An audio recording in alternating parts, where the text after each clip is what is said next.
Hi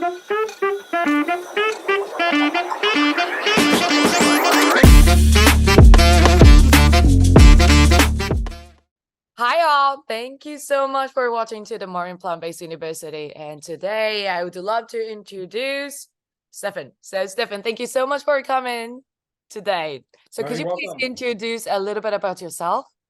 Certainly. So I am the science advisor for a company called Maine Coast Sea Vegetables, which has been in business for 51 years, selling dried seaweed as food and also for bath products. I also work as a director for the Center for Cooperative Aquaculture Research, which is the University of Maine Aquaculture Research and Development Facility. And one of the things we have worked with is seaweed aquaculture. Beautiful. So you work for this industry for more than 20 years? Is that the correct understanding? So I've worked with the university's aquaculture facility for 23 years. Oh my, congratulations. And thank you. And I've worked for Maine Coast Sea Vegetables since 2018. Wow, good for you. So why do you decided to be this, work sorry, why do you decided to work for this industry? Because there's so many researcher or so many occupation in this world, but why did you especially decided this seaweed industry, which is so unique? So the founder of Maine Coast Sea Vegetables is a guy named Shep Earhart. Him and his wife Lynette started the company, and now it's employee-owned company. It's an ESOP. Shep still works for the company, and he's been interested in seaweed aquaculture for quite a number of years. He started one of the first aquaculture farms in Maine to grow pyropia for nori, I think a couple decades ago now. And now recently, Maine has been experiencing a lot of growth of people growing kelp, sugar kelp. And so Shep got a lease site, and he worked with a professor at the University of Maine, Dr. Susan Brawley, to establish some seeding laboratories here at the CCAR facility, the university facility that I direct. And so I got to know about him and his efforts through that connection. And then this opportunity became available at his company for a science advisor to help run their testing program and to help deal with a lot of the customer questions about a lot of the technical and scientific aspects of seaweed. Interesting. So mainly your role is to educate the customer about the seaweed benefit or the use case. Is that correct understanding? Yeah, that's a big part of the role, and also to help the company navigate things like testing for safety, heavy metals and radiation and things like that. So the best lab to use, how to interpret the test results, whether the testing method is appropriate, what do the levels even mean, that kind of stuff.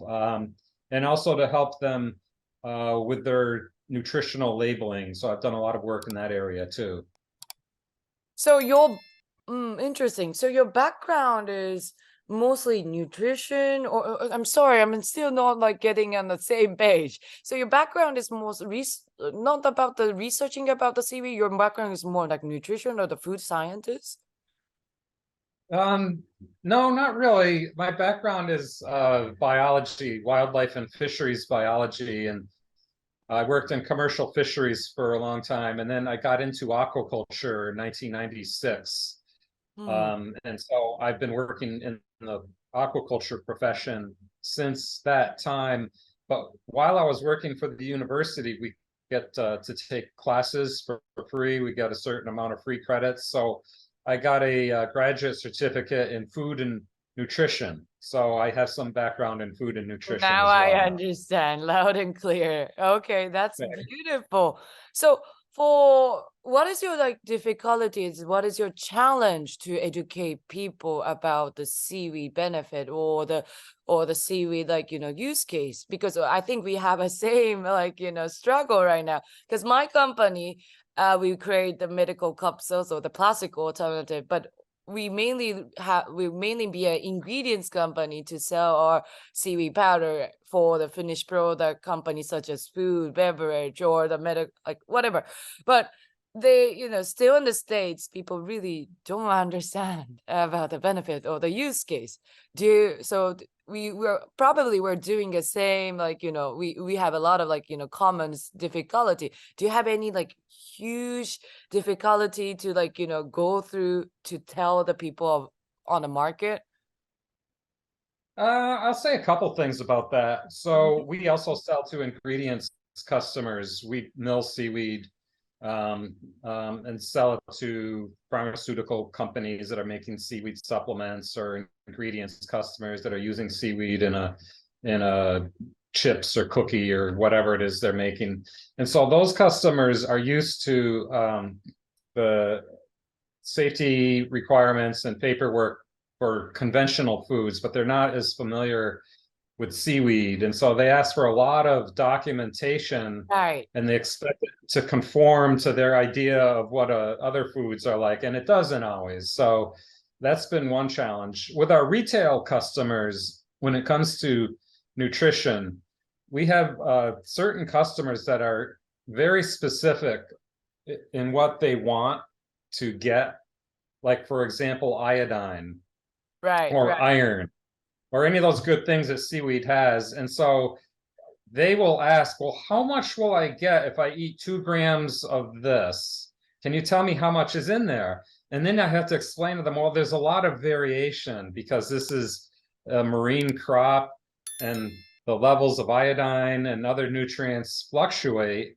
throughout the season. So I can't tell you exactly how much you're getting in For 2 grams. sure. So why don't you test for that? Well, we do some testing, but we can't test every single batch of For seaweed sure, for because it's sure. expensive. Especially So that seaweed is one of the volatility, product, because, like, if you harvest on a warm day, cold day, the characteristic gonna be totally different, right? So yeah, I right, get if you the harvest same. in I'm spring in or the same fall. page. Yeah. But, like, it's so unique that people think that seaweed is always same. And then, how to say, they most of the people don't understand about we have tons of varieties.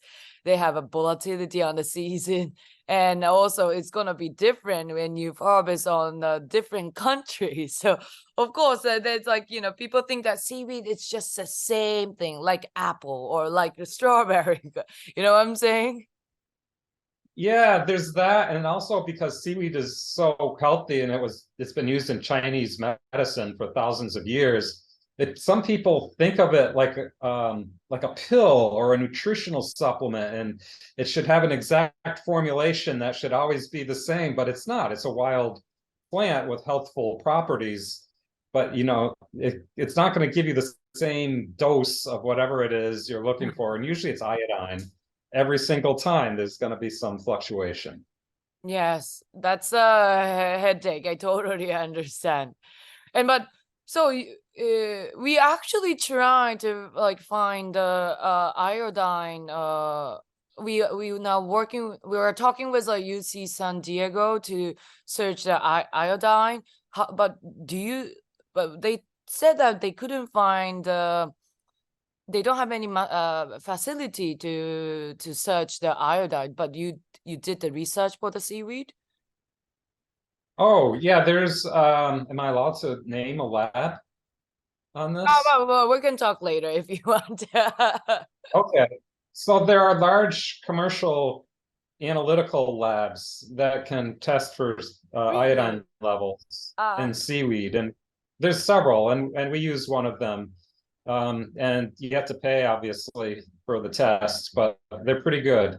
really, that would be really helpful. I would love to introduce my executive later about this solution, because we had a lot of headaches to find a certificate, like specific iodine number on our product. Especially we work off our company focus on mainly agar-agar, the red algae, and Mhm. also the giant kelp. And then giant kelp we can, like, do that, but because of the red algae itself is too tiny than the other seaweed, that's why we couldn't find a great research for the iodine itself. But yes, I would love to. Could you please help me with that? I Oh, would love to yeah. introduce my scientist researcher over there. All right, so but that is amazing. So what for the next step, what do you wanted to do? So I understand that you're doing a lot of scientific research, you try to educate people, but do you have any like your life goal or anything your expectation for the future? Yeah, retirement. When is your what's your plan for the retirement? When do you want it to retire? It's not that far away. I may look younger than I actually am, but no, there's seriously what I would like is for this industry to continue to grow, but I don't want to see it come at the expense of a lot of hype about seaweed's going to save the world and seaweed's going to solve the climate crisis and that kind of stuff. It's just simply unrealistic. So I'd like to see our industry continue to grow, and I'd like to see more people eat seaweed regularly as part of their diet. But I just want to see us avoid a lot of the hype that I've been hearing lately. And here in Maine, we have May a I new industry. challenge to about you that point? Why do you think Yeah. it's hype? Well, it gets overhyped. So people talk about the carbon sequestration abilities of seaweed, but I don't think they fully understand what sequestration means, which is to lock away carbon for at least 100 years or more. And once someone eats anything, seaweed included, all the carbon that they take in then gets metabolized and released back into the environment. So every breath you're taking, for example, is releasing carbon dioxide. So Oh, it's but kind of incorrect to think that you can take seaweed from the sea and then eat it and now it's like sequestered. yeah, so but if my understanding is correct, if it's wrong, please correct me. The reason why I like the seaweed better than the other vegetables or the forest, because like first of all, as a human, we need to eat some food. So that means like, carbon neutral, it's gonna be difficult if we are existing, first of all. However, the seaweed itself is, they can actually divide into multiple parts what do during the growth. So of course, if we eat too much seaweed, of course the carbon neutral doesn't happen. However, seaweed is a super rare elements that they can divide into multiple parts, and those left over can grow new elements, or even if they cannot be so bigger, they're gonna collect CO2 and go down on the ocean. So of course, like, if we take too much of the seaweed, it's not gonna happen. We need to be little by little protect the, ocean. Yes. But, the human need to eat something else. And like on that point, I thought like a seaweed is way more better solution than the other vegetable or the forest to protect the carbon neutral. How do you think about that? No, I agree with that. And that's why Maine Coast Sea Vegetables exists as a company, because that's part of their mission. Seaweed is probably the most sustainable crop you can grow Right. because you don't have to put any fresh water or fertilizers or pesticides or any of fossil fuels other than the boat into it. Um, and it's a terrestrial crops by comparison need all of those things. So I'm not saying everything is hype. I'm just saying there's been a certain amount of hype. And Oh, so I I'd like to understand. see us continue to promote seaweed, but without exaggerating Mm. its claims, because that can backfire. For sure. Because now like 70% or no 30% of the CO2 that the marine plant are correcting a year, right? As you see. So if you lose more seaweed or those kind of marine plant-based resource, definitely that means it's quite difficult to get the CO2, and then the global warming can be a more headache. So definitely I'm on the same page. But I was like so surprised that people really don't understand that, for example, the giant kelp or those specific seaweed can grow 11-inch a day, right? As you know. So I thought like, when I tell that story, people were so like surprised and they didn't know that. So I thought like well, of course, there's a lot of hype and then too much hype, as you mentioned. But I was thinking of, I, for my personality, is why don't we use a little bit to like Yeah. educate more corrective information to the customer. So that's my feeling. But yeah, I get your point now. Yeah, and we don't want to miseducate Oh, for anyone. sure. So we want to make sure whatever we tell people is factual. So yeah, the carbon sequestration is just one example of that. And people overlook when seaweed breaks down, it goes through its own life and death cycle. It gets broken down by microbes or eaten by sea urchins, and then Yeah. all of that goes to the carbon cycle.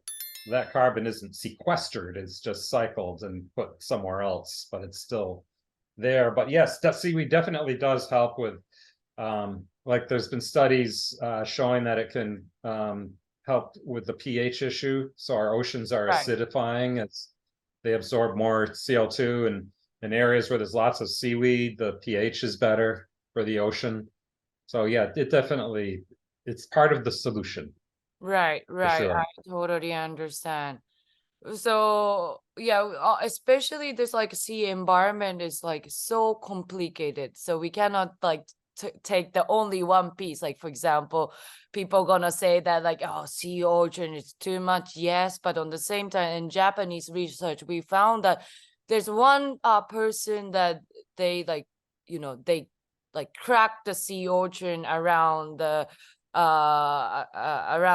like seaweed barrier, but they found that the most difficulty was not actually from the sea urchin. They found that the specific fish eat too much of the seaweed, and that's why in Japan we finally found that like sea urchin is not just a part of the reason. We definitely need to control the fish, because the fish number as well. So now, like, we have a lot of debate that are there really like sea urchin is the reason that losing the seaweed. Now we have a lot of hypotheses these days, but yeah, but we still need to like do a lot of research on how can we really protect the seaweed. I totally understand that. Sorry, we only have like 5 more minutes for this like podcast. So for the last question, what kind of message do you wanted to say to the audience who's watching the Marine Plant-Based University today? Well, I want to say that there are a lot of companies now that are selling seaweed. You can buy it on Amazon even. And just before you buy from a company, just do a little bit of research and make sure that the company has good ethics and good values, and is either based in Japan or the United States. Beautiful, beautiful. Thank you so much for the time. Thank you. You're welcome. Bye-bye.